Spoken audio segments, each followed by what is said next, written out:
শ্যামল বলে একটা মাল আছে, এই মালটা এমপি হতে চেয়েছিল। আজিজুল বাহিনী ওখানে এসেছিল হিন্দুদের উপর আক্রমণ করতে।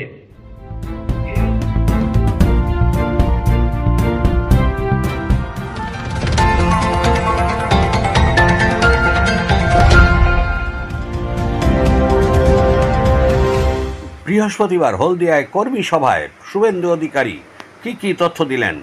হিন্দুদের উপর আক্রমণ করার ছক কষেছিল কে, আর কেই বা এমপি হওয়ার জন্য ফন্দি করে বসেছিলেন?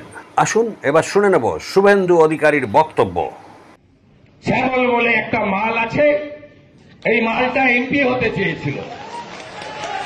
এই মালটা এমপি হতে চেয়েছিল। এই মালটা এমপি হলে এখানকার রেজাল্ট কি হতো আপনারা জানেন। অতএব স্বাভাবিকভাবে আমি যখন 5টা মণ্ডলে চা চক্রে যাব, তখন আমি আপনাদেরকে চা খেতে খেতে গল্প করব। আমি কিছু কাজের কথা বলি। 316 জন অ্যাক্টিভ মেম্বার হয়েছেন এই বিধানসভায়। হাত তুলবেন কতজন এসছেন দেখতে চাই। গুনা তো মুশকিল, মোটামুটি 250 তো 200-250 হবে। ঠিক আছে, থ্যাংক ইউ। আমরা এটা 5টা মণ্ডলে অ্যাক্টিভ মেম্বারদের ভাগ করে দেব। নাম, ঠিকানা, ফোন নাম্বার দিয়ে অ্যাক্টিভ মেম্বারদের একটা গ্রুপও করে দেবো আমরা, হোয়াটসঅ্যাপ গ্রুপ। আমরা একদম সাজানো জায়গা আছে। আমি এখান থেকে 26 নম্বর ওয়ার্ডের হিন্দুদেরকে একটু হ্যাটসঅপ জানাবো। 2 দিন আগে 26 নম্বর ওয়ার্ডে আজিজুল বাহিনী ওখানে এসেছিল হিন্দুদের উপর আক্রমণ করতে। হিন্দুরা যেভাবে তাকত দেখিয়েছে, আমি 26 নম্বর ওয়ার্ডের জন্য সবাইকে হাততালি দিতে বলবো। জয় জয় শ্রীরাম, জয় জয় শ্রীরাম।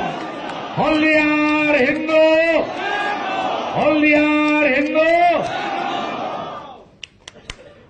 আপনাদের বড় করে রামনবমী এবারে করতে হবে। হয় একটা তো বেরিয়ে গেছে চৈতন্যপুর রামপুর, সকালে তো দেখি সোমনাথ।